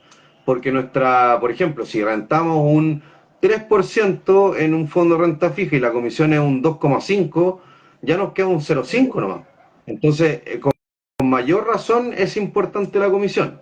Hay, por ejemplo, clases de activos que rentan mucho y puede ser que a lo mejor pagar una comisión un poco más alta, no digo en excesiva, pero un poco más alta, hasta puede ser atractivo, pero generalmente no. Entonces, por eso es bueno irse por fondos baratos y más aún en renta fija. Yo creo que ahí es más importante que los fondos no sean caros, porque las rentabilidades Totalmente. potenciales no son tan altas. Entonces me va a comer toda la rentabilidad, básicamente el costo del fondo, si no me voy a fondo renta fija. Y es preocupante porque han salido noticias que realmente los costos más altos están de repente en los fondos de renta fija. Entonces ahí es cuando realmente a las personas después dicen, oye, ¿por qué me meto en estas inversiones y veo que no gano plata? Pasa demasiado.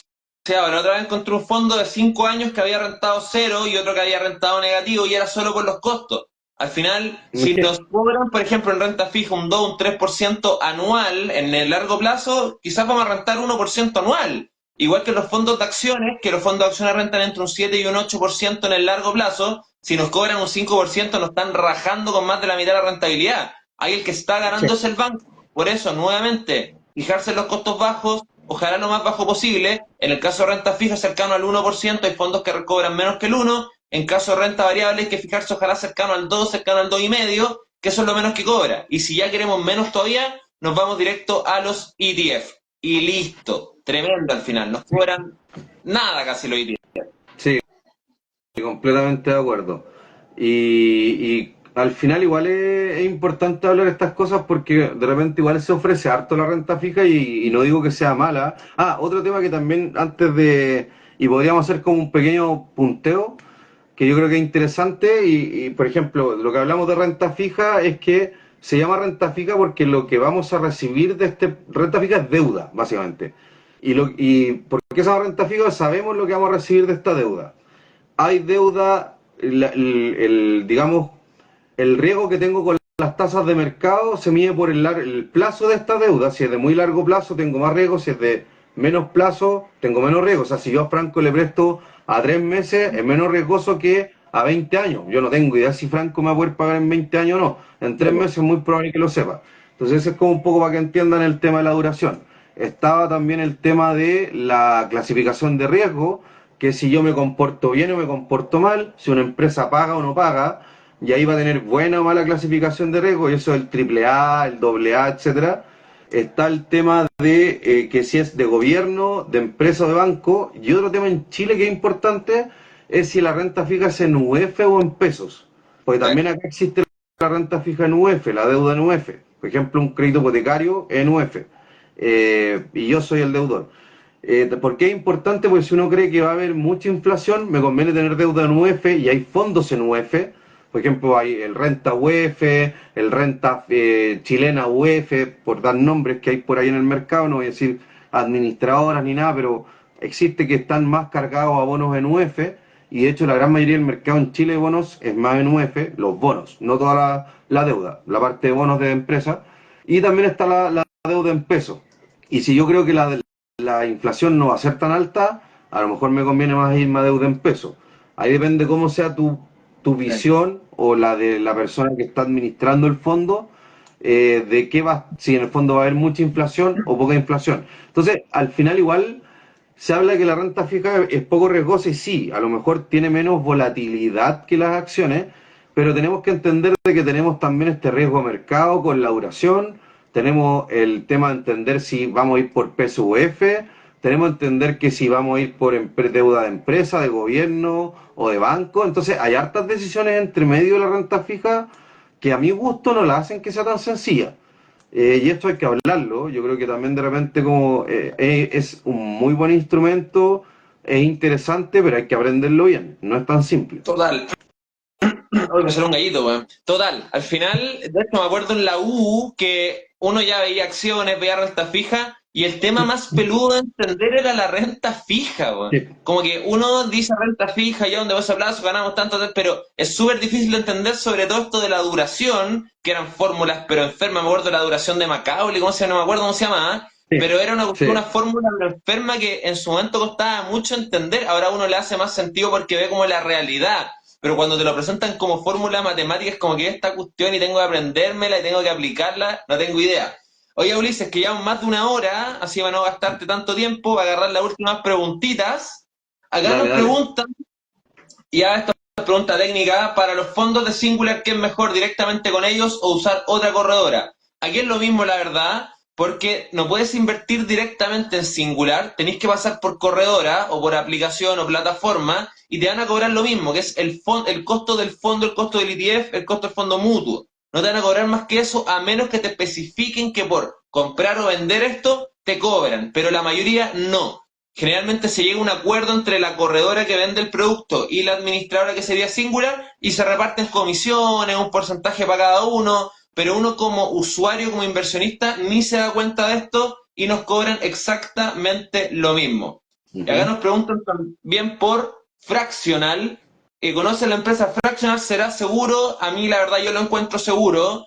Al final cuando uno invierte en Fractional, yo invierto en Fractional, cuando uno invierte en Fractional firma un contrato en donde es inversionista de una SPA, que es una sociedad por acciones, y esta sociedad por acciones invierte en el inmueble. Es decir, nosotros somos dueños del inmueble. Obviamente, si invertimos 100 lucas, vamos a ser dueños de la ventana o de un pedazo del piso flotante, una puertita por ahí, pero vamos a ser dueños de una parte y vamos a recibir, obviamente, el arriendo proporcional a nuestra inversión. Pero sí, legalmente es seguro. Y ahí preguntan, ¿Fintual? También. Fintual está regulado por la CMF, es una Sí. administradora general de fondos, es seguro. Pero que sea O sea, seguro no quiere decir que sea rentable. Es seguro en o tema sea, operacional.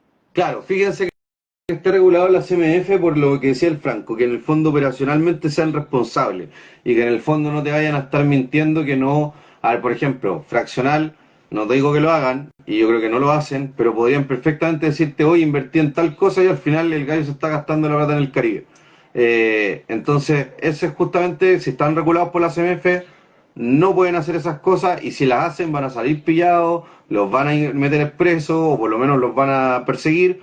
Entonces, básicamente por eso es importante buscar empresas que estén reguladas. Y justamente todas estas deudas que estaba diciendo el Franco, o sea, todas estas empresas eh, que por ejemplo tú invertí en factura, qué sé yo, es deuda privada, que es lo que estamos hablando, que es deuda entre partes. Entonces ahí es importante, pero también es otro tipo de deuda, básicamente. Y me da un poco más por lo que hablamos de la liquidez, para que vayan ahí como recordando lo que fuimos hablando en el live. Total. Oye, acá preguntan si hay una persona que va a recibir platita, dice que me convendrá ir prepagando un hipotecario para bajar el dividendo, está en UF más 5. Yo personalmente diría que sí, UF más 5 a mí me hace sentido ir prepagando. Si hubiese Mm. sido UF más 1, UF más 2, no, no me hace ningún sentido del mundo. Pero un UF más 5, UF más 6 sí me hace sentido porque encontrar una inversión que te dé UF más 5 no es tan Sí, fácil. Así que sí, me hace sentido prepagar un UF más 5. Y sí, entendiendo po. que el UF más 5 es la tasa. Después el CAE va a ser mucho más alto que el 5%. Claro, pues ahí te meten otras cosas, sí, pues.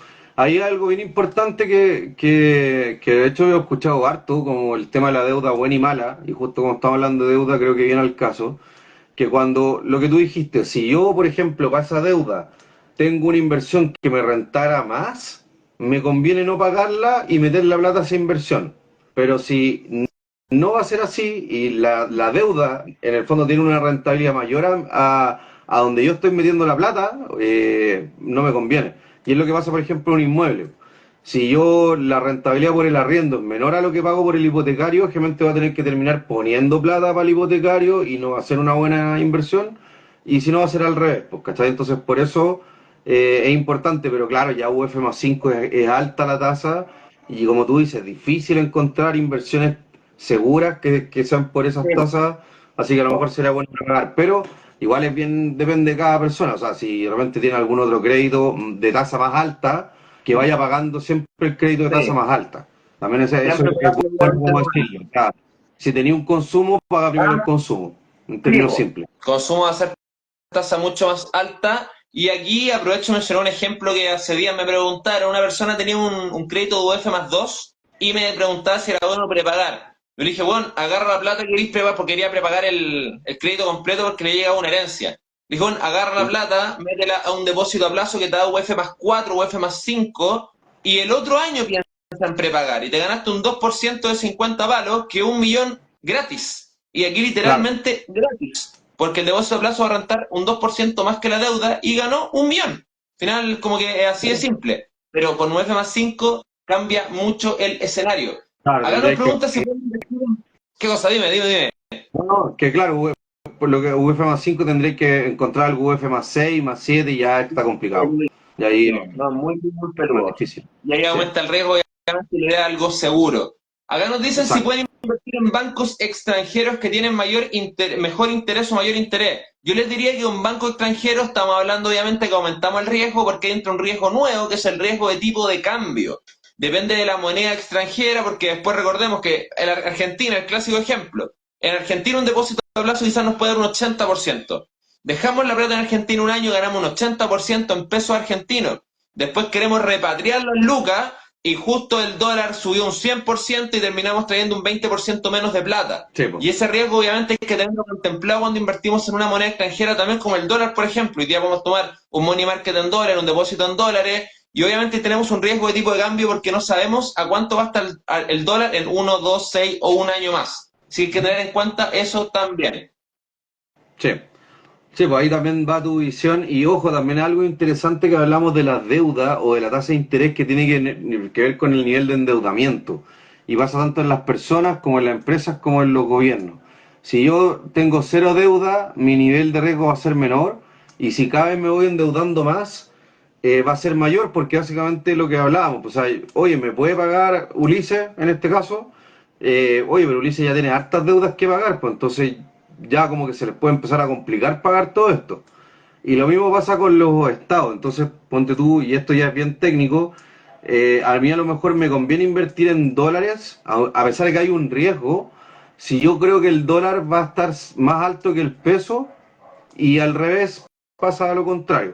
Ahora, yo la verdad es que con los niveles de deuda que tiene el Estado de Chile, el déficit fiscal y la deuda futuro, yo creo que el peso cada vez va a sufrir más contra el dólar. Así que no sé si sea mala opción el dólar, la verdad, no es recomendación, pero es la realidad. El Estado cada vez está más débil por sus niveles de deuda y el peso sufre las consecuencias, se deprecia, pierde valor la moneda.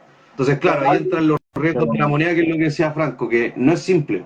Entonces, igual hay que pensarlo. No es llegar y decir, ah, ya no, filo. A pesar de que el dólar últimamente generalmente va al alza, pero también hay ciclos. Entonces, claro, el dólar va al alza, pero hace un tiempo estuvo a Luca y si yo compré a Luca y lo vendí ahora a 800, me perdí 200 pesos por dólar. Entonces, claro, ahora volvió a subir de nuevo y esto uno no sabe exactamente cuándo va a estar más alto, cuándo más bajo. Sí, a lo mejor podemos ver que la tendencia a largo plazo va a ser que el dólar siga subiendo, pero en los momentos exactos es imposible. Había, Y el que lo diga, duden, muy difícil, hay duden, de un verdad. dicho que decía un mentor mío, la verdad, de la Raín Vial cuando estuve haciendo mi práctica allá, que para mí es un maestro, que es Pedro Gaete, que es trader de el dólar, un crack, bueno, no sé cómo lo hace, pero siempre gana plata. Yo me sentaba al lado de él, bueno, y lo veía ganar plata todos los días. Era como uno de cinco quizás perdía, pero todos los demás días ganaba mucha plata. Y siempre me decía, con el dólar uno gana como hormiga y pierde como elefante, weón. Decía, caga como Mm, elefante, pero digamos pierde como elefante va a ser un poco más normal. Y eso se da mucho. Uno generalmente cuando hace trading e intenta ganar, va a perder mucho más de lo que va a ganar. El 80-90% pierde haciendo esto. Y va a ir claro. cerrando las últimas tres preguntitas que encontré por aquí. Yo la verdad no tengo mucha idea y mientras estamos conversando estuve googleando para poder responder esta pregunta. ¿Qué opinamos, no sé si los cacháis la verdad, de los fondos que sugiere Patrimore? Estos son los O sea, yo fondos de cacho Patreon, pero no sé los fondos que sugiere, así que no podría hablar. la No tengo Patrimore. idea qué sugiere. Acá estuve viendo y Patrimore trabaja con los fondos de Nevasa. Y Nevasa, por los que estuve encontrando acá, tiene unos fondos riesgosos que cobran el 3,25% de TAC, lo cual para mí es alto. Y los fondos de renta fija cobran 1,38, 1,72, que para mí está en el tramo. Mm, mm.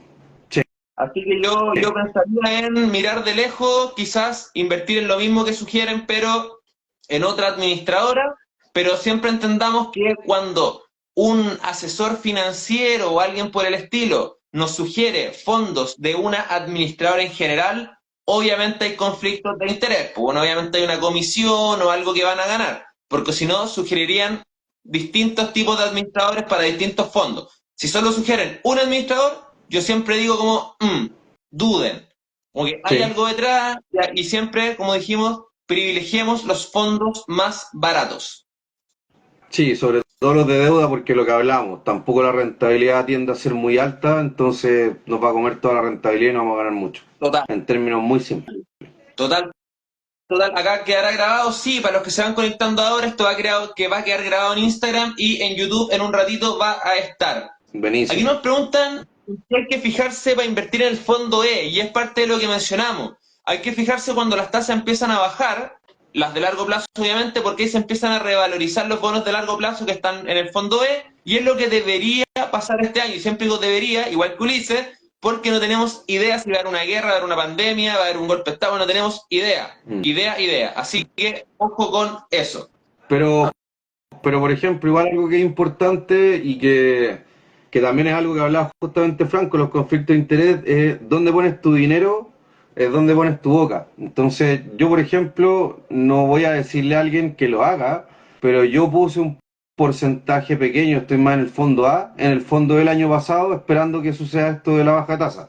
Entonces, no, a ver, no estoy diciendo que lo hagan, no estoy diciendo que se cambien, no es una recomendación bajo ningún punto de vista, pero yo sí puse como un 20% al fondo E el año, como a mitad del año pasado, y lo voy a mantener ahí porque sé que esto tiene que pasar en algún momento. Y ahí a lo mejor lo regulo, ¿no? Y lo mando todo a la.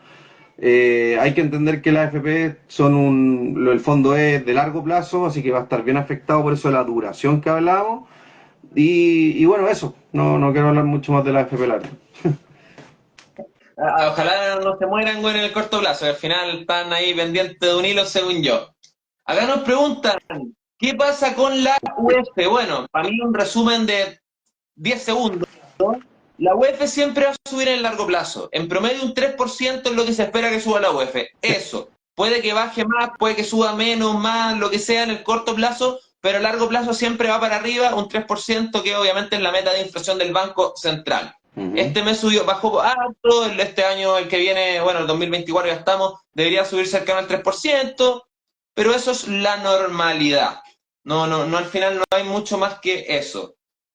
Sí, po. La UEF está indexada a la inflación, o sea, es básicamente cómo se va moviendo la inflación. Y hay que entender igual algo, que aunque la inflación venga a la baja, eso no quiere decir que la inflación paró. Viene creciendo a un ritmo menor que antes, Sí. pero igual está creciendo. La inflación generalmente siempre crece. Por eso Franco decía, y es el objetivo del Banco Central, una inflación del 3%. Por eso quiere decir que está en crecimiento un 3%, que es moderado, no algo excesivo, pero está en crecimiento y eso quiere decir que nuestra moneda pierde valor y eso es uno de los puntos fundamentales de por qué hay que invertir y no hay que dejar la plata parada en la cuenta. Por último, un money market para que le ganes a la inflación y a lo mejor aunque te gané un poquito más, perfecto, pues si no, por último, mantengo. Por eso siempre a mí cuando me dicen, oye, ¿en qué invierto? No sé en qué invertir, un money market y aprende. Y ahí vaya a ver en qué voy a invertir. Pero primero pon la plata en un money market para que no pierdas. Justamente por la Totalmente. inflación y lo que está hablando el Franco. Acá dice algún APB que encontremos interesante por rentabilidad y costo, buscar lo más barato de AFP si uno es afiliado es Plan Vital, si no pueden ser Fintual, Soy Focus, que son los más baratos, pero al final siempre pensar en el perfil y estar en el lugar más riesgoso. Sobre todo si uno es Sí, joven, nuevamente menor a 50 años, irse por lo más riesgoso, porque al final en 10, 15 años va a ser lo que más va a rentar. sí, Y nuevamente, costos bajos, por favor. No se vayan sí. para algo tan caro, weón. Sí, y yo sé que algo que no tiene que ver con el labio, así que no me voy a meter en el tema, pero el APB es súper bueno si yo quiero esa plata para la jubilación, obviamente, y por el tema de los regímenes, el A y el B, que son bien interesantes, así que ahí para que le echen una mirada, si no tienes una renta tan alta, mira el A, si tienes una renta más o menos alta, mira el B, no es el tema, pero para que le echen una mirada, y eso es lo más interesante del APB también. Así que lo que decía Franco, costos bajos, Ojalá que puedan invertir en instrumentos interesantes, como por ejemplo Fintual, Focus y varios más. Y también el tema de qué régimen, porque eso es bien interesante. O sea, lo que me pone el Estado por los APB es bien bueno. Entonces ahí también se pone difícil de competirle cuando quería esa plata para el largo plazo, obviamente para la pensión. Yo no le pongo mucho APB porque yo no quiero meterle tanto y quiero disfrutar a lo mejor antes. Pero si estáis pensando netamente en tu jubilación, la APB es buenísimo. Muy bueno. Es muy difícil ganarle por los beneficios tributarios o plata que te pone el Estado en el caso de la. Partís con 15% de rentabilidad, así que es tremendo, Sí, tremendo, tremendo. Oye, acá nos ya, mencionan ya que ganarle Patrimony, esa cartera es peludo. total, no, es muy, muy, muy peludo. Acá nos comentaron que Patrimore también trabaja con Vector Capital, así que en ese caso sí podrían haber fondos baratos. Voy a investigar un poco más porque lo que alcancé a encontrar era que trabajaban con Nevasa. Y acá la Sí, UEF es no, yo. un 3% mensual o anual. No, en 3% mensual estaríamos bien complicados, la verdad. No, Es sí. 3% anual. ¿Mm? O sea, habría que analizarlo. La verdad es, conozco qué es lo que ofrece Patrimore, conozco a Patrimore, pero no sé qué ofrecen a sus clientes más allá porque no soy cliente de ellos, así que no tengo idea. Yo quería Eh, mirar porque me interesó como el producto que tienen, pero ¿Mm? como que no me causa tanto sentido, como que me causa y no me causa sentido. Por eso ¿Mm? quería ver. Oye, acá algo para cerrar, esta es la última pregunta, que ya no había cachado, son las 8:30, Uf, se pasó pero en fin, volando. el producto es interesante, pero en rentabilidad es malo. Dicen acá que en los últimos 2,5 años rentaron poco. Y aquí me gustó esta pregunta porque es como todo lo que hemos hablado acá. Cuando uno piensa en el largo plazo, da lo mismo lo que pase en 1, 2 o 3 años, porque estamos pensando en una inversión quizá a 20, quizá a 30, quizá a 40 años, sobre todo para el APB. En 2 años y medio sí puede que haya rentado poco, puede que haya ido súper mal, y aquí va a complementar abrí una tablita donde están todas las rentabilidades. El fondo en los últimos 2 años, el más riesgoso rentó un 6%, que sí, es muy poco, un 6% en 2 años, pero en 5 años lleva un 120%. Y probablemente si vemos 10, 20 o 30 años, que todavía obviamente Fintual no lleva tanto tiempo, pero en el largo plazo, que es lo importante para este tipo de inversiones, va a rentar mucho, Sí, porque la inversión riesgosa con bajo costo renta mucho en el largo plazo, mucho más obviamente que un perfil conservador. Acá está viendo el fondo conservador rentó un 32 versus el 120 del perfil arriesgado. Hay una diferencia brutal y sí. eso es lo que hay que aprovechar, Bueno, como invertir riesgoso a largo plazo. y eso justamente te indica que han hecho un buen trabajo en sus perfiles de riesgo retorno en sus fondos. O sea, en el largo plazo sus fondos riesgosos rentan más que los menos riesgosos, entonces en el fondo han hecho una buena pega en asignar sus inversiones, que yo sé que ahí es medio complejo el tema, pero han hecho bien la pega como administradora en asignar bien los fondos. Pueden ser criticados de rentar más o menos, y obviamente que ahí tienen que competir con todos, pero por lo menos, claro, o sea, sus perfiles, los más riesgosos rentan más en el largo plazo que los que tienen menor perfil de riesgo. Y lo otro que también puede hacer la gente, si por ejemplo tiene dudas con los fondos de Fintual o de quien sea, yo sé que Fintual sus fondos son más de ETFs, así que puede ir a ver los ETFs que ellos tienen y cómo les ha ido en el largo plazo. Y también en los fondos, algunos, a mí por ejemplo me gusta que lo hagan, te dicen en qué invierten. A lo mejor no los pesos específicos ni tanta data tan minuciosa, pero sí a lo mejor en las empresas o en los bonos que están invirtiendo en caso de deuda.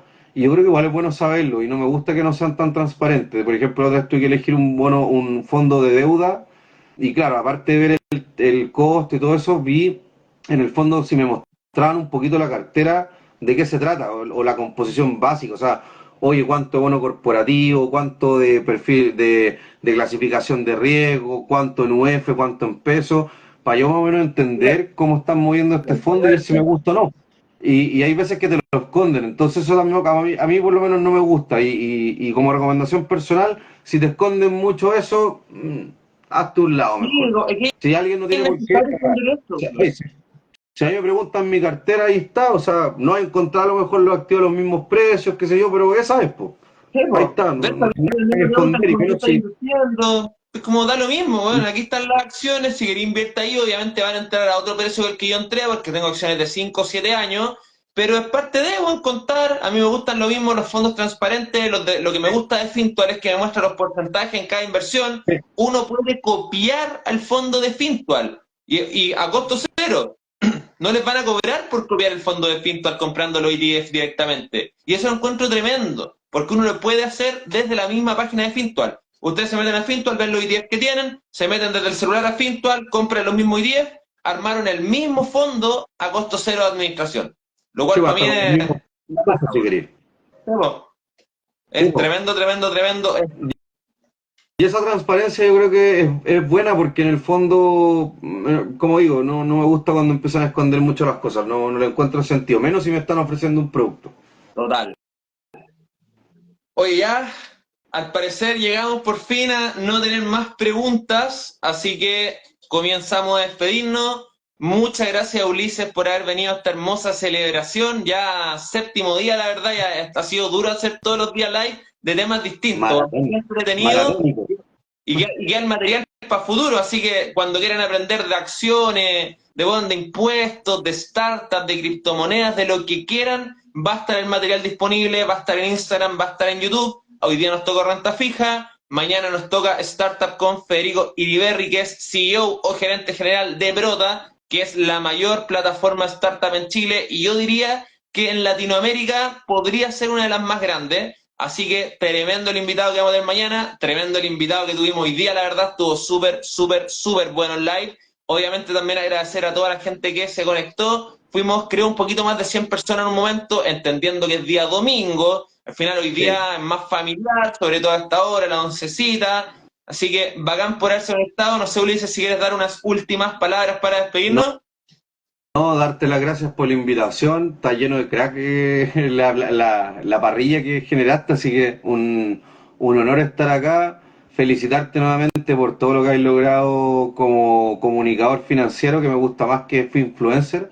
Totalmente. Eh, Divulgador financiero de conceptos, etcétera, eres un tipo que sabe harto, así que me gusta también que hayáis tomado esa posta, porque es importante cuando uno quiere transmitir conocimiento tenerlo, y como hemos hablado harto, qué sé yo, sé que lo tienes, así que qué bueno que lo estoy haciendo, te felicito por los 100K, que sean muchos más, que ojalá me invite a la celebración de los 200, los 300 y para Viene, adelante. viene. Así que démosle, oye, y vean los otros, porque también estuvo Carlos Escándar de Inversapiens, que es un crack. Hay muchos buenos, se me van a olvidar, así que vean los live, que gracias a todos los que estuvieron. Duró harto el live, así que gracias por el engagement. Y nada, pues gracias Franco, que estén bien. Y nada, pues sigan ahí a Franco por el contenido. Yo trato de subir también, no tanto, pero de a poquitito estoy ahí subiendo cosas, así que un agrado y qué bueno que quieran aprender de finanzas y mejorar su relación con el dinero Totalmente. Parte muy y con su importante, la look. verdad, de la vida es la educación financiera, la salud financiera para poder dormir tranquilo y al final vivir más tranquilo. Para mí, la plata, la inversión y el ahorro es más que libertad financiera y sobre todos esos términos que están menos trillados, es tranquilidad. Para mí, invertir es Exactamente. tranquilidad. No depender de nadie, poder dejar de trabajar un mes y da lo mismo, como dar tranquilidad, que eso para mí es más valorado que cualquier otra cosa. El tiempo es clave. Así que Totalmente de muchas acuerdo. gracias, Ulises, y muchas gracias a toda la gente que estuvo aquí. Vayan a tomar once, vayan a comer algo, vayan a tomar agüita, abran la Sí, ventana que hace un calor acá tremendo. Así que muchas gracias, cuídense, buenas noches y chao, chao. chao, chao Franco, que estés bien, saludos a todos.